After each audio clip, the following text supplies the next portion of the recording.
Hi, everyone, and welcome back. Happy New Year. This is MJ Casliner, and I am going to go over January 2026 energy patterns.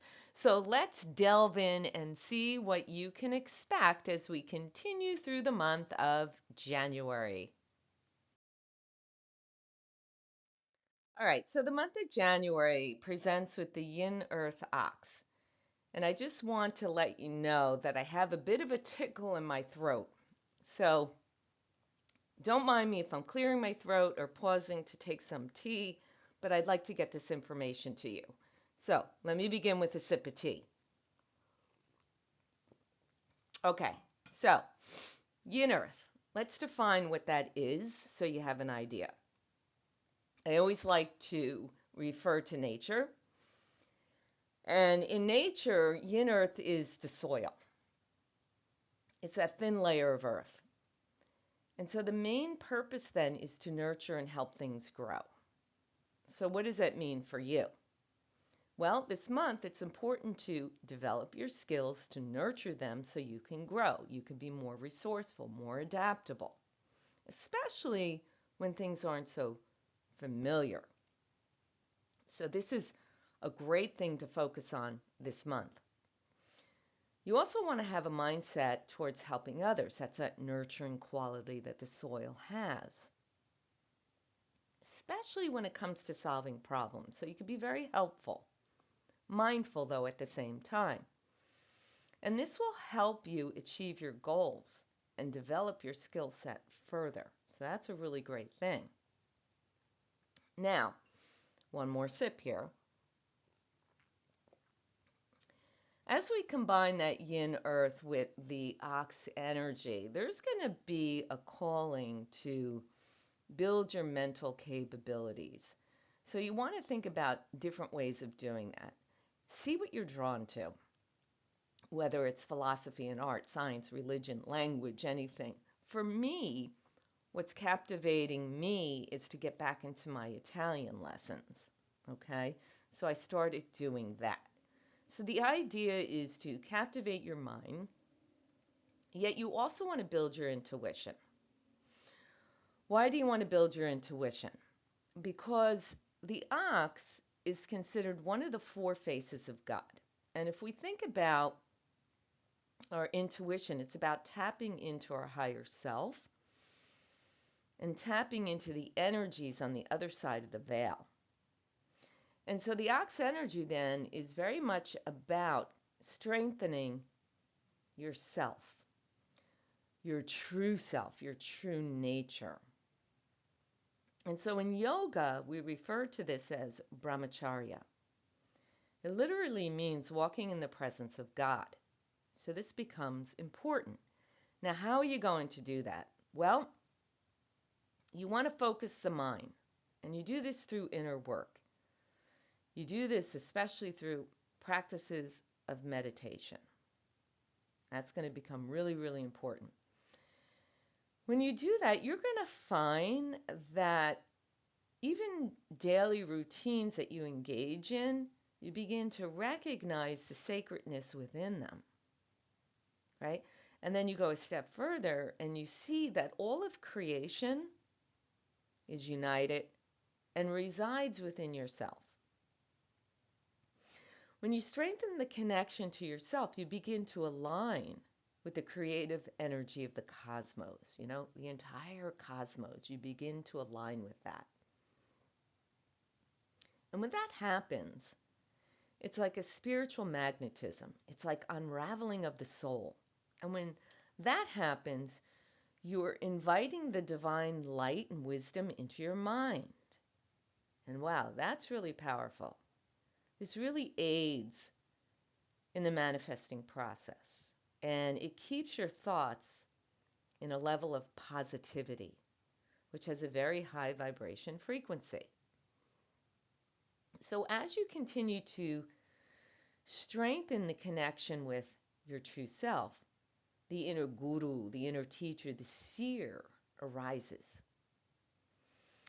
And it's that aha moment that you recognize you're not your mind, you're not your body, but you're simply a witness to what your mind and body are doing. And in that process, you can begin to integrate the mind, the body, and the spirit. And this is when the true self begins to stand alone, apart from the drama, the illusion, and the chaos, because the mind is a busy place, and it can create a whole lot that can really drive you mad. So when we begin to align to our true nature, this begins to mellow out, okay, and kind of fade away. And so at the core then, you move closer to pure awareness. And this is that inner guru, the seer. And this is exactly where the domain of all possibilities opens up and exists. Hence, the manifesting process becomes more available. Because why? You're not operating on a level of object referral, meaning what's happening outside the self in terms of situation, people, things. You're not getting caught up in that stuff. So when you strengthen connection to the self, you open up this pathway to the law of pure potentiality. And so that reminds you that every movement emerges from the silent field of infinite possibilities. Wow. Now, the ox energy also takes on other qualities. So things like being steadfast, strong, diligent, reliable, perseverance. That's going to be a big one this month. And the ability to build enduring foundations, and you do that through persistent effort.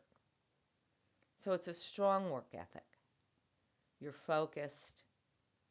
You're focused on what your vision is for this month and then going forward. But you need to be patient. Keep that determination. Be consistent. And trust your work. Trust the process. And the rewards will be tremendous, including financial. So when you're working with the ox energy, there are a few things to keep in mind to help you with this energy. Okay? So you want to discipline yourself to embrace the practice of persistence and consistency, because this is the way to reach those goals. You want to also reestablish what is authentic in your life. What's working? Take hold of that. What isn't working? Let that go. Or maybe reframe your brain around it. You want to take time in meditation. I discussed that, because that will also help you with the guidance you're looking for. Listen into the whispers from the other side of the veil, your guardian angels. You also want to be cognizant when your determination becomes inflexible, because that is just being stubborn. You want to be able to be adaptable to new situations and new opportunities. Not easy, because the ox is pretty rigid and stubborn. But look, hey, there's a first for everything, right? So there's also an additional energy that enters in this month, which is the star that is fire, or the 9 star. And so if we think of the energy of fire, it's passionate, it's expansive, it's transformational, and it really embodies brilliance. Okay? It also is a blunt energy too. It does represent our soul's purpose, our mission, our goals, our vision. So it has a lot of integrity behind it, intelligence, illumination.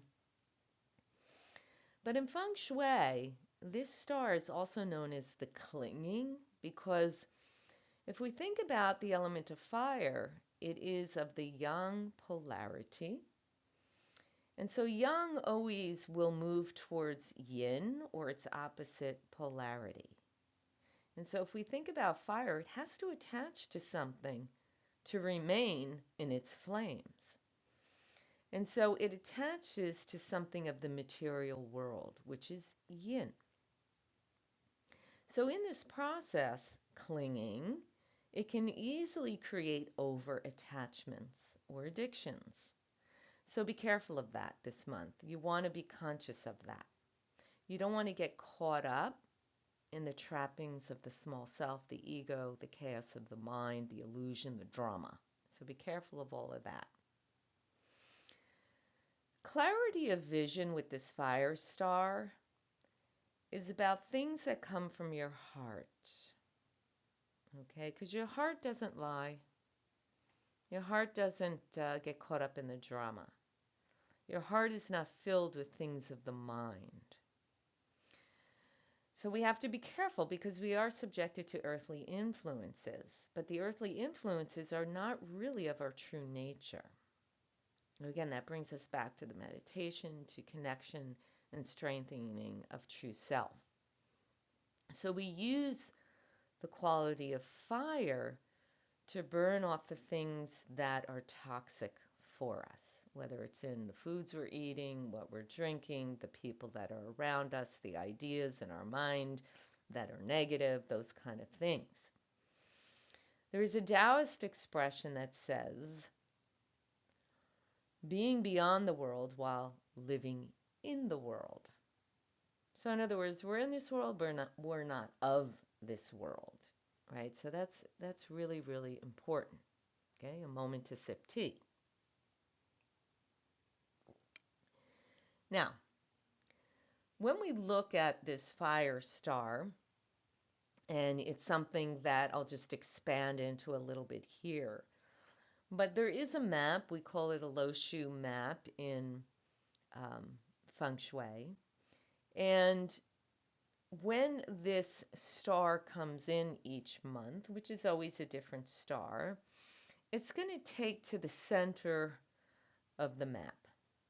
And when that happens, there are other energies and elements that begin this interesting rotational movement. I just kind of drew that, the sagittal of Saturn. And it's going to impact specific areas of our life. Now look, depending upon the structure you're living in and when it was built and the facing direction of the home, it can be very precise to what you can expect personally because you're living in that environment.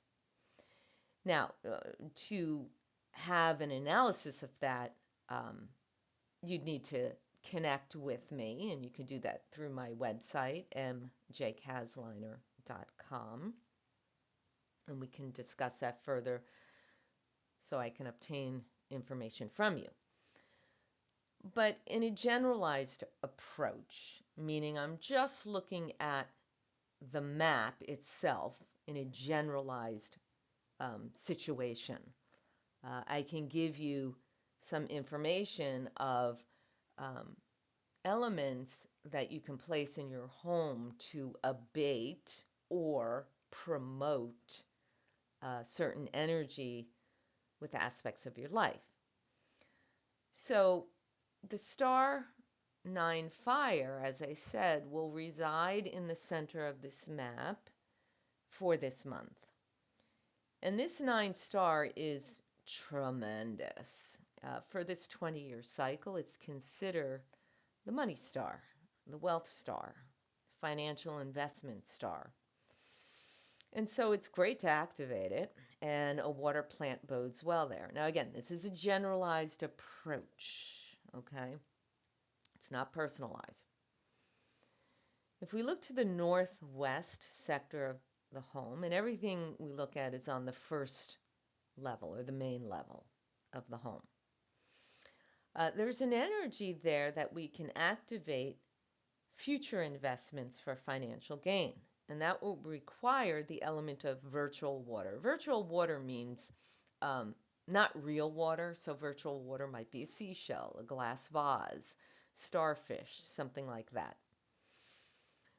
In the west portent of the home, there is a negative impact that can cause tension when it comes to communicating properly.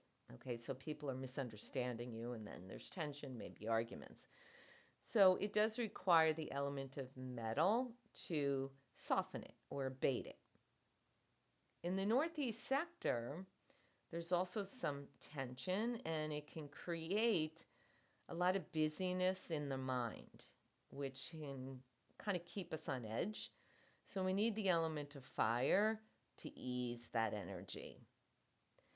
The south direction is quite balanced from the generalized chart.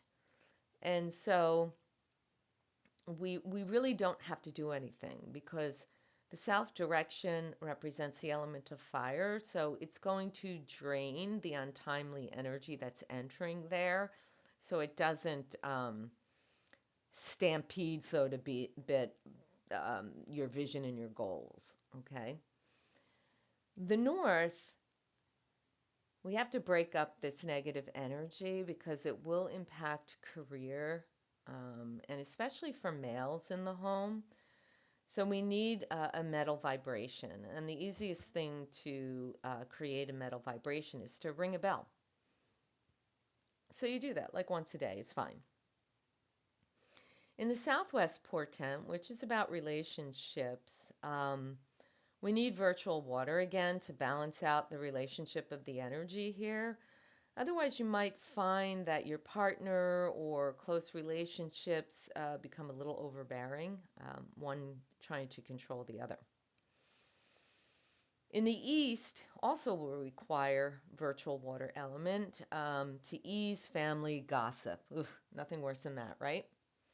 And finally, in the southeast, we need the element of fire. That's going to help to assist with any financial endeavors. Okay, so that was a generalized approach.